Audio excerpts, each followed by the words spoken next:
Buenas muchachos, bienvenidos a la segunda preparaduría de SQL. Hoy estaremos viendo el tema de tablas y relaciones, introducir un poco lo que son las relaciones de tablas y explicar qué es una tabla, cómo se crea. ¿Qué es una tabla? Muy a grosso modo se puede decir que una tabla es, dentro de una base de datos, una estructura de datos que, valga la redundancia, almacena datos que se relacionan de forma lógica entre sí.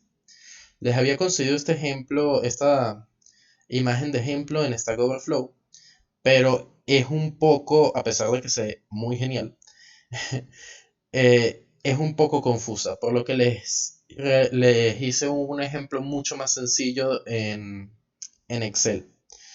Así que vamos directo para allá. Aquí tenemos dos tablas, una tabla de preparadores y una tabla de preparadurías. Entonces, ¿qué conforma a una tabla? Una tabla está conformada por una fila, o también se le llama tupla.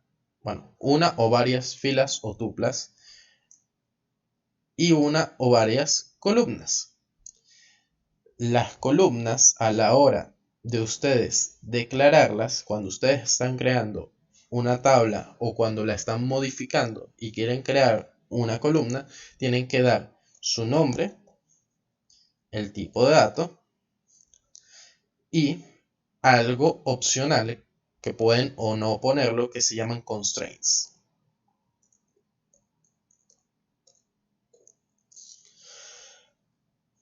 Más adelante hablaremos de lo que son los constraints y cuáles hay. Entonces, como podemos ver, por ejemplo aquí en la columna nombre es una columna con tipo string. El tipo string como tal dentro de SQL no existe. Existen varios tipos de datos que se encargan de representar de una u otra forma las cadenas de texto. Más adelante le hablaré de cada uno, o los más usados, mejor dicho, y sus características especiales. Entonces podemos ver que es de un tipo de cadena de texto. Pero también podemos ver que el título le da sentido a estos datos. Por ejemplo, si yo no pusiera, bueno, aquí es muy obvio que son apellidos y que son nombres, pero por ejemplo, si yo no pusiera aquí ID, para el que no sepa, ID significa identificador. Si yo no pusiera aquí ID, ustedes verían todos estos números y no tendrían ni idea de lo que es. Es salto, es, no sé, número de veces que se ha caído, número X, no sabrían. Pero al agregarle el título de identificador, saben que esto es un identificador. Hablando de identificadores, los identificadores en, en SQL y en las bases de datos normalmente son llaves. En este caso, llave primaria. ¿Qué es una llave primaria? Una primary key. Es una columna destinada a tener datos que identifiquen de forma única en la tabla cada tupla. ¿Ok? Por ejemplo, aquí. Esta es mi cédula. ¿Ok? Es mi identificador. El identificador de todos y cada uno de nosotros es nuestra cédula. Eh, entonces, Entonces, gracias a este número, podemos decir, bueno, esta tupla que está aquí me representa a mí como preparador. Más técnicamente podemos decir que la tabla preparadores tiene o almacena las propiedades de todas las instancias de objeto preparador. es un poco más cuadrado explicarlo de esta manera, pero piénsenlo así. Pongamos que este es el objeto preparador 1. El objeto preparador 1 tiene las propiedades de identificador, nombre, apellido, celular y prepa ID. ¿Ok? Entonces, la primary key de esta tabla es ID. ¿Cuáles son las características de un primary key? Son no nuleables. En otras palabras, tú no puedes escoger como primary key para una tupla un null.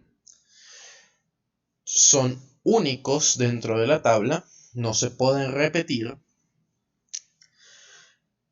Y normalmente son autoincrementables. ¿Qué quiere decir que sea autoincrementable? Más fácil lo pueden ver aquí, porque este lo hice totalmente al azar. Autoincrementable quiere decir que cuando tú vas, por ejemplo, a esta tabla de preparadurías, y tú le asignas, y tú insertas, perdón, un nuevo registro, una tupla también se puede llamar registro,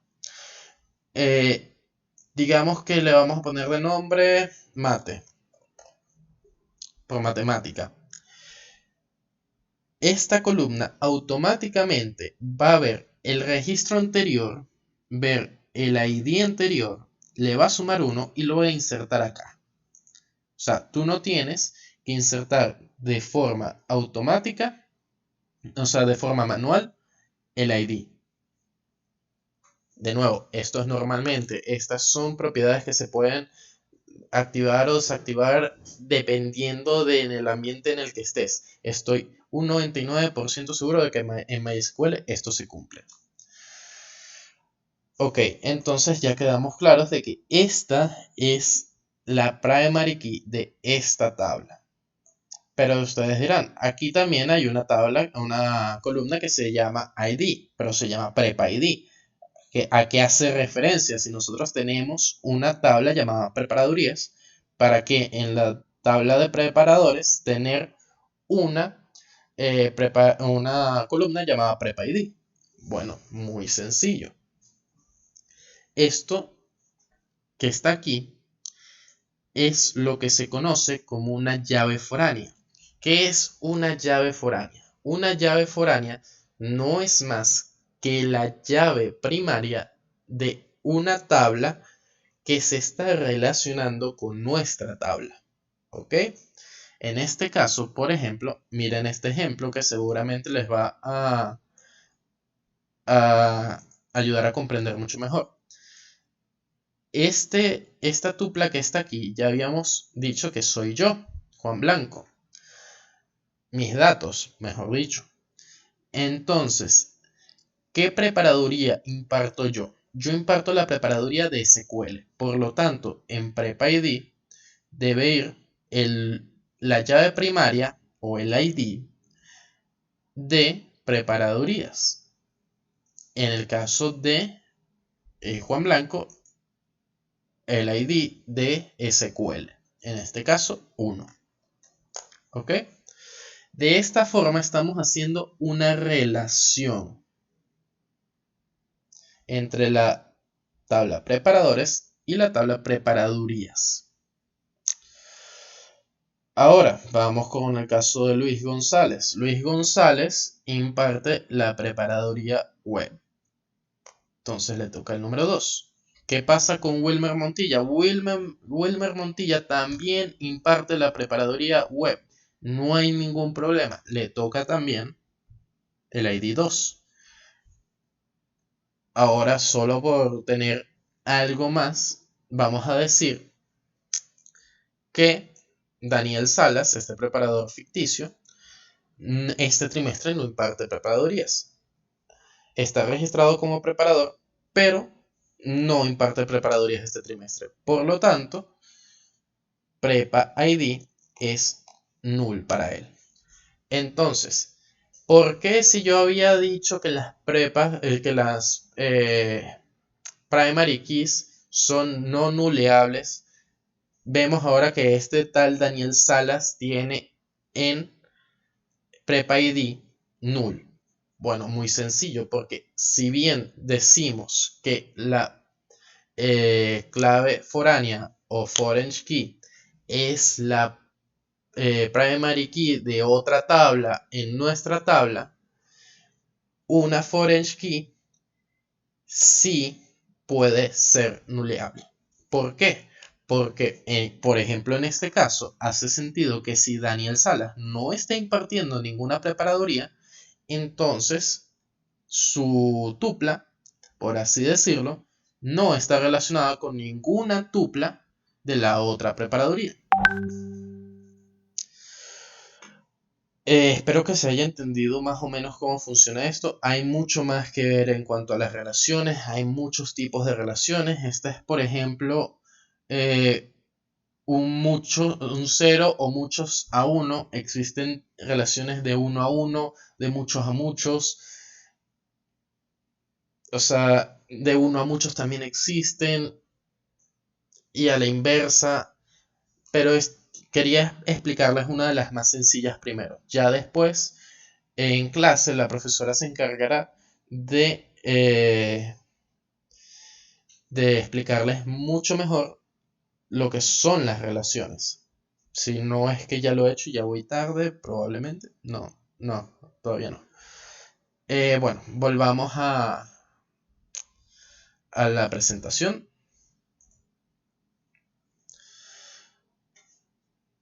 Ok, los tipos de datos como les había mencionado en MySQL. Estos no son, como ya les había dicho, absolutamente todos los tipos de datos que hay en MySQL.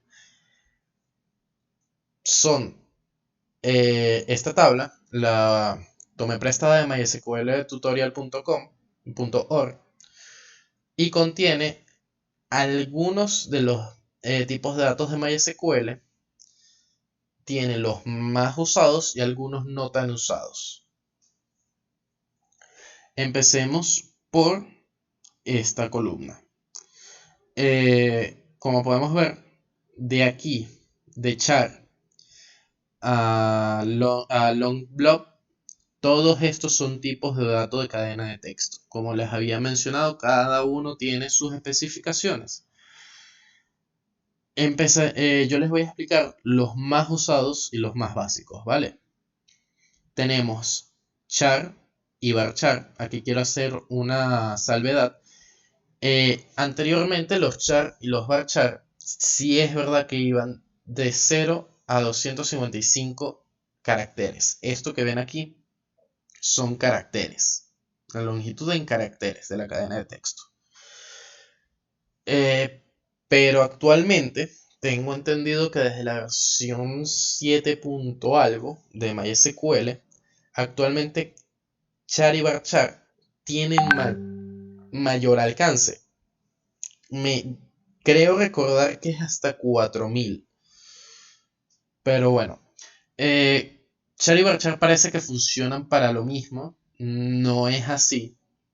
Char, o sea, funcionan para lo mismo, pero funcionan de maneras diferentes, es lo que quiero decir.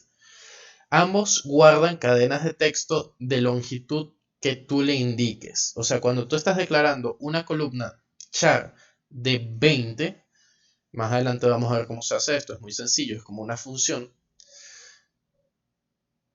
Lo que estás haciendo es decirle, resérvame específicamente 20 caracteres de espacio o 20 bytes de espacio en el disco. ¿Ok? Entonces, si más adelante en esta columna vas a guardar, por ejemplo, una cadena de caracteres de 5 en lugar de 20, tú puedes hacerlo porque está dentro del límite entre 0 y 20. ¿Qué pasa? Esos 15 caracteres o bytes extra que no estás usando no quedan liberados para usarlos en otras cosas, sino que se rellenan con caracteres en blanco, espacios en blanco, lo cual es obviamente un mal gasto de memoria. Por lo tanto, cuando vayan a utilizar un tipo de dato char, asegúrense de que, bueno, no asegúrense porque no se van a morir por la falta de performance, pero es buena práctica asegurarse de que van a insertar en esa columna exclusivamente esa longitud de caracteres, ¿ok? En cambio, varchar no. Varchar, si tú insertas en una columna varchar de 20, una cadena de caracteres de 5, esos 15 espacios que no estás usando, o esos 15 bytes, sí se liberan, ¿ok? Por eso es que se llama varchar, por variable character. Entonces, ahora vamos a saltar al text y al blob. Como pueden ver, text y blob, por su longitud, se utilizan para guardar cadenas de caracteres extremadamente grandes. ¿Qué pasa con text y blob? Text guarda en memoria tu cadena de caracteres tal cual como una cadena de caracteres. En cambio, blob toma tu cadena de caracteres y lo convierte en binario. Esa es la gran diferencia entre text y blob. Dependiendo de lo que vayas a hacer, te conviene una o la otra. No, la más usada entre las dos sigue siendo text. Entonces ahora pasamos a los tipos de dato numérico. Van desde tiny int hasta decimal. ¿Cuáles son los más usados? Int, float, double y decimal. Estos son los más usados. Int es un entero, como en cualquier otro lenguaje de programación, como en Java, como en C++, como en todos los demás. Es un integer. Y como pueden ver, tiene, o sea, este es el mínimo valor y este es el máximo valor que puedes guardar en, en una columna int. Float y double y decimal, por el otro lado, se utilizan para guardar decimales. ¿Cuál es la gran diferencia entre decimal, float y double? Bueno, como dice aquí, double es nada, decimal no es más que un double que se guarda en memoria como una cadena de string. Esa es la gran diferencia. Tiene el mismo tamaño, en otras palabras, son prácticamente iguales, sin embargo, se guarda como un string. Ahora vamos con los tipos de datos de tiempo o fechas, que van desde date hasta time. En este caso, todos son usados, ¿ok? O sea, estos cuatro, date, datetime, timestamp, time, todos son usados a la misma medida. O sea, no hay un tipo de fecha usado globalmente. O sea, todos son usados a la misma medida. Y cada uno tiene su forma de guardarse. En este caso, todos los datetime, o sea, todos datetime, timestamp y time son guardados, me parece que como string. Sin embargo, hay otros manejadores, y esto es algo que tienen que tener cuidado en cuanto a compatibilidad entre varios manejadores. Hay otros manejadores que lo guardan como doubles, ¿ok? Entonces, ¿cómo se manejan los tipos de datos de fecha? Por ejemplo, date, aquí lo tienen, sigue el formato año, mes, día. Datetime, por el contrario, o sea, datetime es una combinación de date y time, porque vemos que time guarda hora, minutos y segundos. Entonces datetime guarda un date, o sea, años, meses, días, y un time que es horas, meses, segundos. Horas, minutos y segundos, disculpen. ¿Qué es un timestamp? Un timestamp es exactamente lo mismo que un datetime, solo que en su formato no tiene ni guiones ni dos puntos. Finalmente, como último de los más usados, tenemos a los tipos de datos booleanos, que son representados en memoria como un tiny int. Como ustedes saben, dentro eh, de la álgebra booleana, 0 es falso y 1 es verdadero. Ahora, hablemos de los constraints. Los constraints no son más que limitaciones o características especiales que se le imponen a una columna dentro de una tabla. ¿Ok? Por ejemplo, si nosotros no queremos que se puedan insertar dentro de cierta columna nulos, decimos que nuestra columna es no nuleable. Si queremos que a la hora de hacer una inserción dentro de nuestra tabla y no se ha especificado el valor que se le va a insertar a cierta columna, entonces le declaramos un valor por default. En otras palabras, le imponemos un constraint default. Primary key, foreign key, que ya les expliqué, también son unos tipos, un par de constraints. Más adelante vamos a ver por qué son especiales a la hora de declararlos. Auto increment también es otro tipo de constraint que ya expliqué. Aquí falta otro de los más usados, pero no lo coloqué porque no se va a utilizar en esta clase, que son los index. ¿Qué es un index? Cuando tú le dices al manejador que X o Y columna es index o índice, lo que le estás queriendo decir es, oye, cuando vayas a hacer una búsqueda dentro de esta tabla, ten en cuenta esta columna para hacer tu búsqueda mucho más rápida o tu inserción mucho más rápida. Índices lo van a ver, o sea, esto es una idea extremadamente general de lo que es un índice, pero los índices los van a ver muchísimo más a profundidad en administración de bases de datos.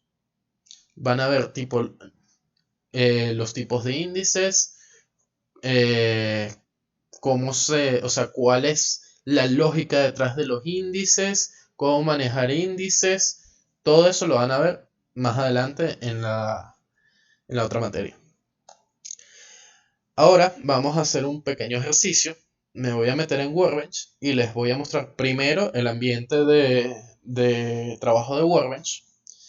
Les voy a explicar un poco por encima cómo funciona todo, cómo ver cada una de las cosas que necesitan ver. Pero también vamos a hacer un pequeño ejercicio en el cual voy a crear una base de datos, dos tablas y las voy a relacionar. Entonces abrimos nuestro Workbench. Si ustedes al abrir por primera vez Workbench no consiguen esta pestañita, no se asusten, esto es la conexión a MySQL. Si ustedes no la consiguen, simplemente vénganse aquí a donde dice MySQL Connections, le dan al signo de más. Aquí les abre este diálogo, le colocan el nombre que ustedes quieran a su conexión. Vamos a llamarla, por ejemplo, MC My Connection. Les va a mostrar, es posible que les pidan hostname o que ya les traiga todo como a mí. Si les pide hostname, estoy muy seguro que pueden ponerle simplemente localhost o buscan y ponen la dirección de su localhost. El puerto por defecto es el 3306 y el username por defecto, a menos de que hayan creado otro, es root. Entonces, ustedes van a darle OK y van a crear su conexión. Yo, como ya tengo mi conexión aquí puesta, simplemente le voy a dar test connection para que vean una cosa. Tanto al darle OK como a test connection, les va a pedir su contraseña del usuario root. No se alarmen, la contraseña de usuario root, a menos de que la hayan cambiado, que lo dudo, va a ser la contraseña de su equipo donde estén trabajando. Entonces ingresan la contraseña y se les va a crear su conexión. En mi caso me va a decir que la conexión fue establecida correctamente. Una vez tengan la pestaña, le dan doble clic y ya están dentro como tal del manejador de MySQL. Entonces, voy a cerrar esto aquí. No, ajá. ¿Qué podemos ver? Aquí a la izquierda, que es lo principal, el Navigator, van a tener dos opciones. Van a tener la parte de administración, donde van a ver Server Status. Si su servidor sale en rojo que no está corriendo, escríbame para solucionarlo. Es muy común y tiene una solución muy sencilla. Es simplemente que el servicio se cayó. MySQL por detrás en realidad es un servicio y es muy sencillo. Simplemente se apaga y se vuelve a prender el servicio. Suele ser eso. También pueden ver las conexiones que tiene su base de datos, o mejor dicho, su manejador de base de datos, con absolutamente todos los campos que se necesitan saber. Ustedes no van a trabajar en esto, o no deberían trabajar con esto, es simplemente para que sepan dónde está, si en algún punto lo necesitan. Y también tienen los usuarios y sus privilegios. Ustedes pueden definir un usuario, eliminarlo, modificarlo, todo. En esta pestaña pueden hacerlo absolutamente todo lo relacionado con los usuarios. Pero trabajar para el nivel que se requiere en esta materia simplemente con el usuario root es más que suficiente. De todas maneras, si alguno tiene alguna curiosidad sobre esto, puede escribirme aparte totalmente y se los explicaré con mucho gusto. Entonces, lo principal, esquemas. ¿Qué son esquemas? Los esquemas no son más que la representación lógica de tu base de datos.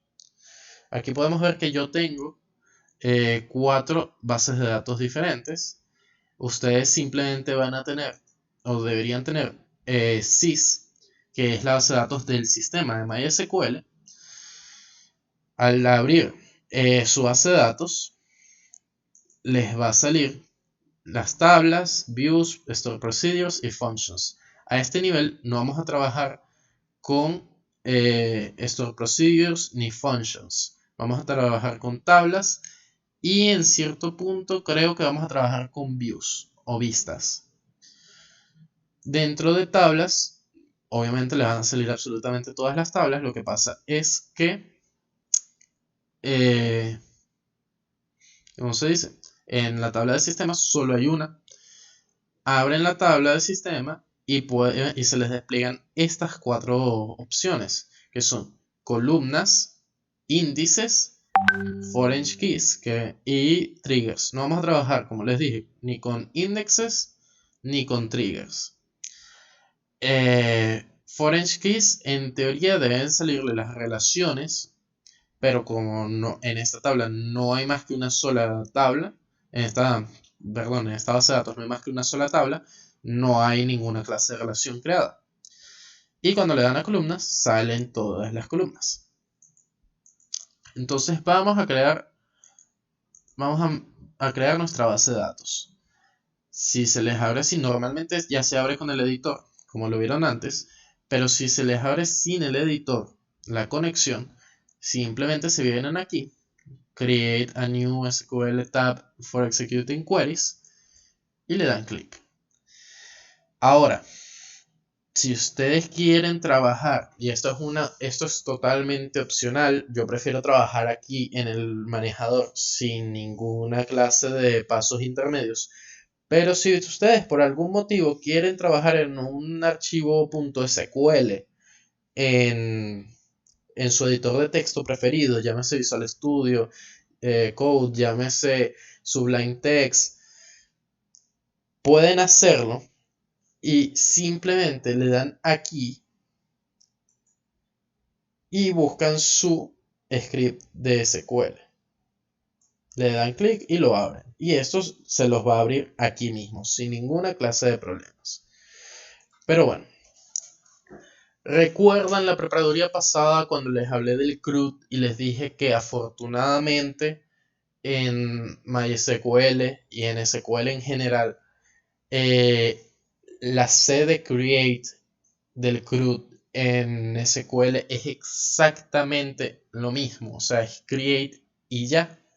Bueno, es así de sencillo, le decimos create, le especificamos el objeto de base de datos que vamos a crear, en este caso database, y le especificamos el nombre. Vamos a crear taller y un punto y coma. Ok, pueden ver que escribí esto en mayúsculas y el nombre en minúsculas. Eso es totalmente opcional, sin embargo, es una buena práctica.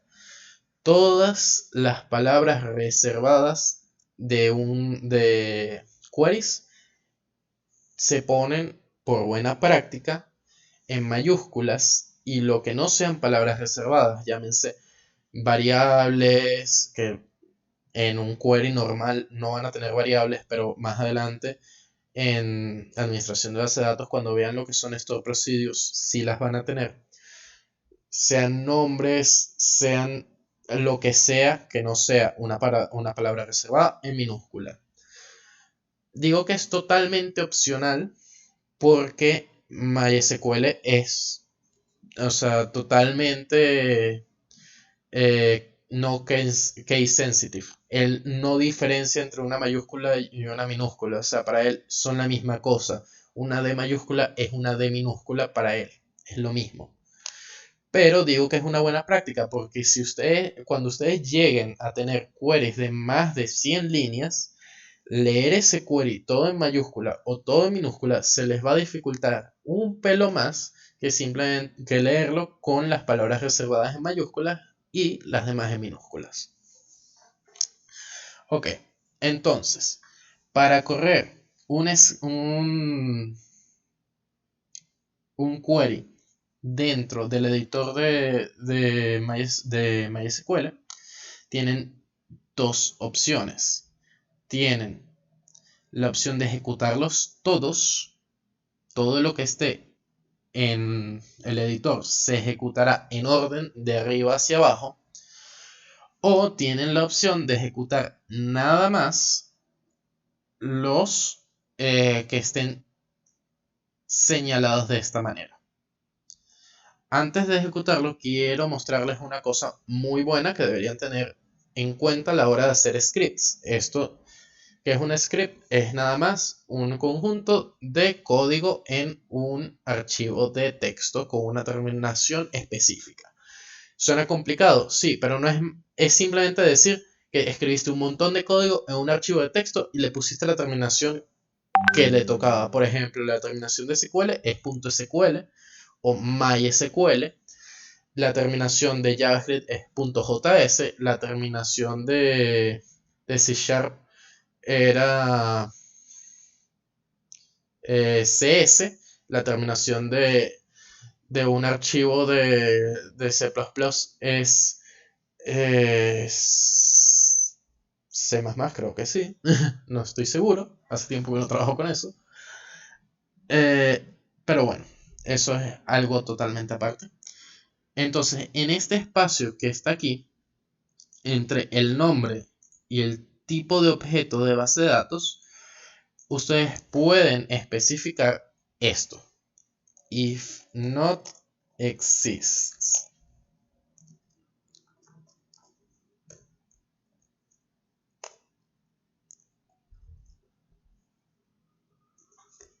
Ajá.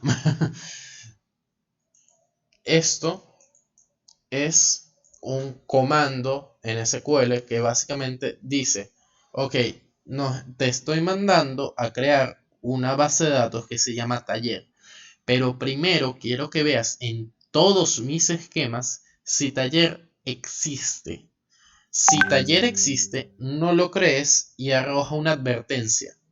Si taller no existe, créalo. Vamos a ver cómo funciona. Vamos a ejecutarlo todo. vemos que aquí abajo nos dijo que se pudo ejecutar la operación. En este momento del día, esta es la operación. Cuántas rows o cuántas tuplas fueron afectadas y la duración. Pero vemos que aquí en esquemas no se ha reflejado nada. Esto es normal, no se preocupen. Simplemente le dan a refresh y aquí ya tienen taller. Taller está vacío. Y ahora si vamos a ejecutar esto de nuevo, nos arroja una advertencia y nos dice: no se puede crear la base de datos taller, la base de datos ya existe. Bueno, vamos a probarlo. Creo que sin esto, cuando lo ejecutes, lo que va a hacer es que va a sobreescribir la base de datos anterior, si no me acuerdo mal. Ah, no, lanza un error. Olvídalo. Cosas nuevas, cosas que no sabía. Sin embargo, siempre es buena práctica poner esto. Aunque aquí vemos que igual te va a soltar un error. Siempre es preferible ver una advertencia que un error. Así le pueden decir a la persona, por ejemplo a tu jefe: es que yo ya me imaginaba que esto iba a pasar y finges demencia. Entonces ahora vamos a crear las tablas. Pero para crear las tablas vamos a utilizar la tabla taller, la base de datos taller o el esquema taller. Para usar un esquema específico vamos a necesitar, juro, usar este comando antes de cualquier otro comando que implique esa base de datos. Es muy simple, simplemente poner use y el nombre.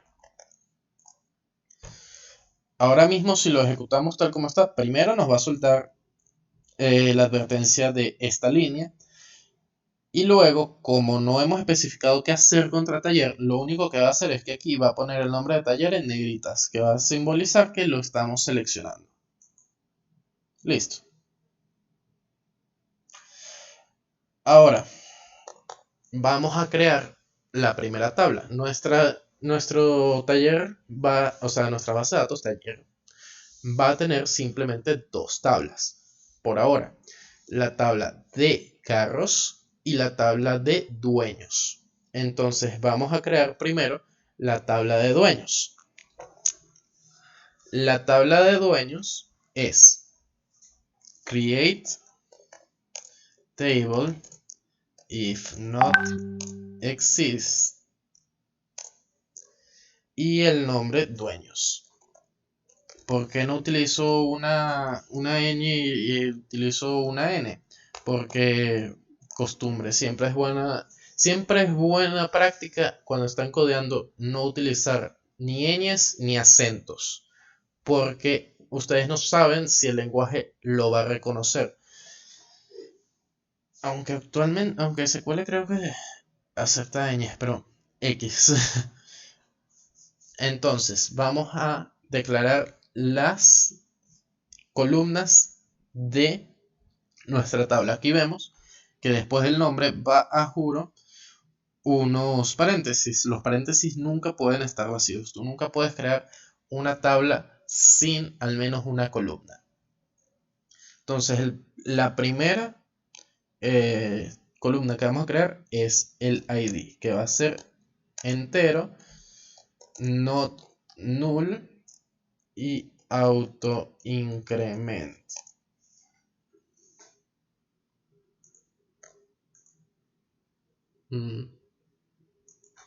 ¿Por qué no lo reconoció? Ok. Ok, entonces vamos a darle la siguiente. Se separan por comas, tal cual como los parámetros de una función. El siguiente va a ser el nombre, que va a ser un varchar de 20 y va a ser not null.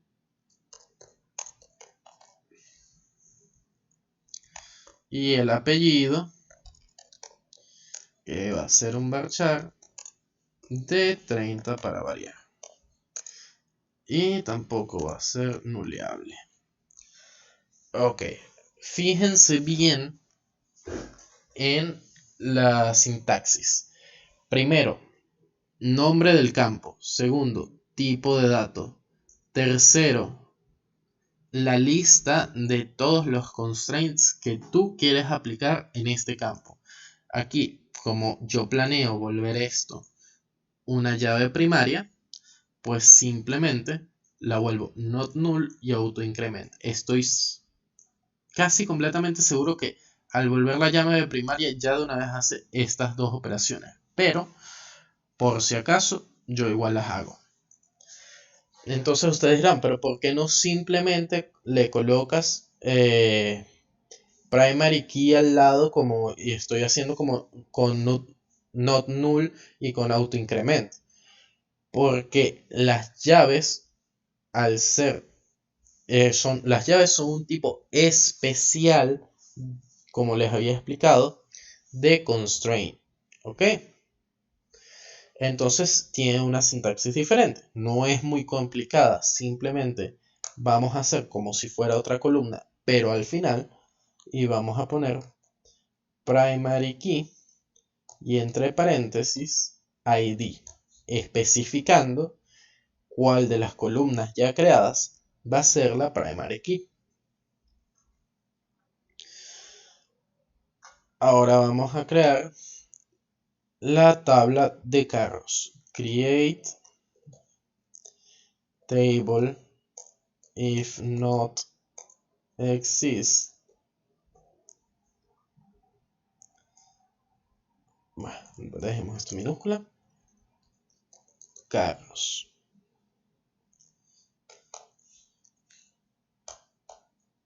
Buenas prácticas también.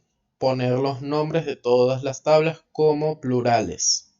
Porque tú te estás refiriendo, como ya habíamos hablado, a una serie de instancias de un objeto imaginario cuando estás hablando de la tabla.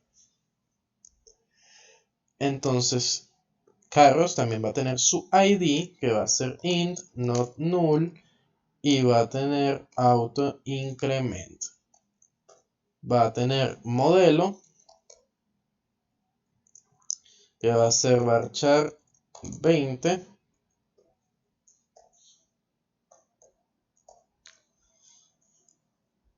Y va a ser not null. Y va a tener ID dueño, que va a ser int.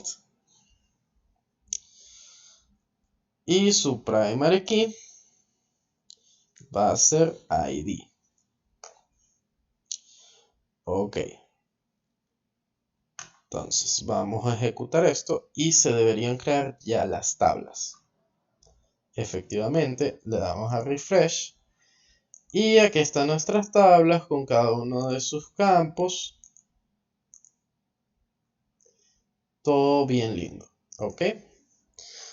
Ahora ustedes dirán, ajá, pero estas tablas no están relacionadas porque no has dicho cuál es la... O sea, dijiste aquí ID dueño int, pero ¿acaso eso ya de una vez convierte a esta columna en la llave foránea de dueños en carros? No, no es así. Hay que hacer otra cosa antes de hacer, o sea, no puedes crear las tablas y relacionarlas de una. Tienes que hacer un alter. ¿Qué es un alter? Un alter es el equivalente del CRUD de update en cuanto a la estructura de los objetos dentro de la base de datos. ¿Qué quiero decir con esto? Tú en SQL para el CRUD tienes, para el CRUD y el update tienes dos comandos. Tienes el alter, que como les estoy diciendo es a nivel estructural, y tienes el update, que es a nivel de contenido. ¿Qué quiero decir con a nivel estructural? A nivel estructural quiero decir que un alter es equivalente a agregarle aquí a esta tabla ficticia otra columna. Por ejemplo, que podría ser, no sé, dato. ¿Ok? Entonces ya ingresaste una nueva columna, por lo tanto esto ya es un alter. Pero ¿qué también puede ser un alter? Cambiarle el nombre a una columna. Por ejemplo, digamos que ahora esto se llama name. Esto también es un alter, pero es un alter a nivel estructural. ¿Qué es un update? Un update es que yo llegue aquí y diga que Luis, en lugar de Luis, se llama tonto. Eso es un update porque es a nivel de datos. Ok, entonces, como la creación de una llave foránea no es más que es un cambio estructural, se utiliza un alter. Entonces, vamos a hacer un alter table, el nombre de la tabla que es carros,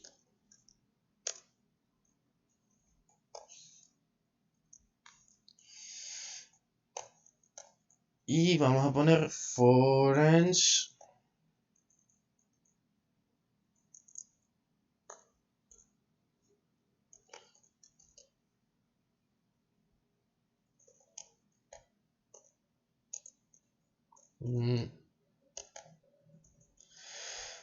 yo y la escritura.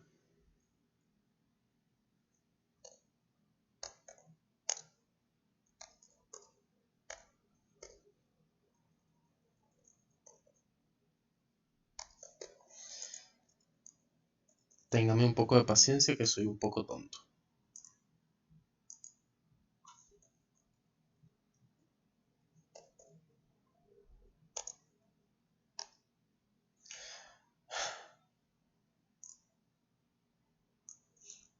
Ups.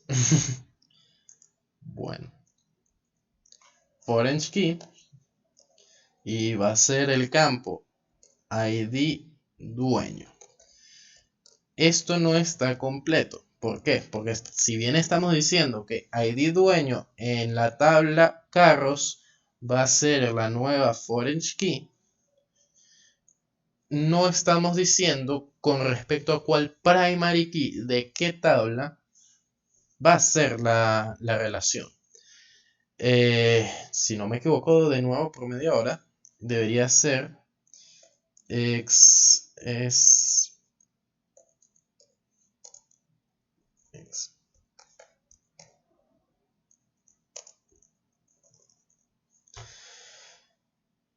Voy a hacer algo muy sucio y es todo básicamente porque no me acuerdo la palabra. No sean como yo, apréndanse las palabras bien en inglés.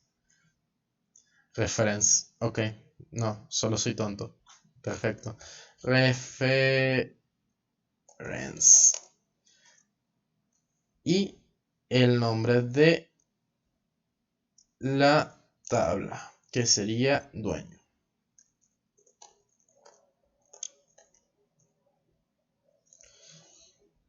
ID. Ok, repasando. ¿Por qué me está dando error?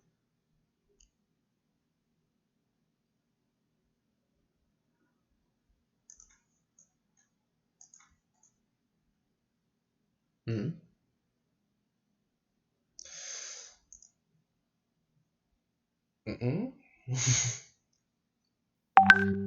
Ah, bueno. Ok, sí, mala mía totalmente. Total y completamente. Disculpen, muchachos.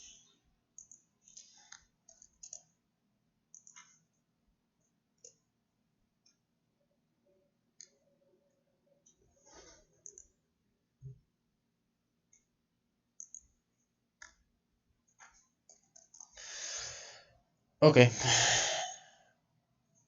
A la próxima voy a repasar absolutamente todo en cuanto a sintaxis. Me disculpo de nuevo. Pero bueno, aquí está. Ahora lo vamos a ejecutar. Vamos a ejecutar solo este para usar esto. Y failed. Ah, y mira que lo dije.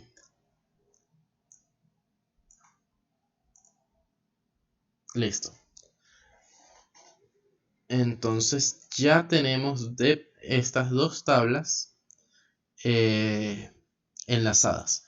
Hay otra forma de hacer todo este proceso con el manejador, con una interfaz gráfica, pero yo no se les recomendaría. Sí es cierto que todo esto lo hacen mucho más rápido que simplemente escribirlo o typearlo, pero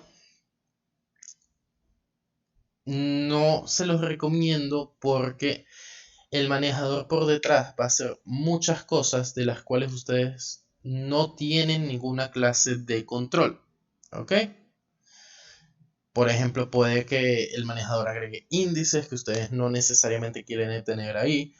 El manejador puede agregar muchas otras cosas de las cuales no estoy seguro que vayan a tener exactamente, o sea, van a tener el resultado que ustedes esperarían, pero por detrás el performance puede que sea mayor o menor y esa incertidumbre a mí personalmente no me agrada. Y además de que en varios ambientes de trabajo a lo mejor ustedes no tienen manejador gráfico, a lo mejor ustedes tienen interfaz por el command line, por la consola. Así que les recomiendo que es mucho mejor aprenderse cómo hacer las cosas a mano y después si quieren aprenderlo con el manejador. Yo de todas maneras, la próxima preparaduría voy a enseñarles cómo hacerlo. Al inicio o al final, no, ahora mismo no lo sé, pero en la próxima preparaduría les prometo que les voy a enseñar cómo hacer todo esto con la interfaz de usuario. Pero por ahora eso ha sido todo. Y recuerden que cualquier duda, algo que no haya quedado claro, por favor, eh, escríbanme y pregunten, no se queden con ninguna duda. Y bueno, disculpen también lo que pasó aquí, no volverá a pasar, espero. Y bueno, hasta la próxima.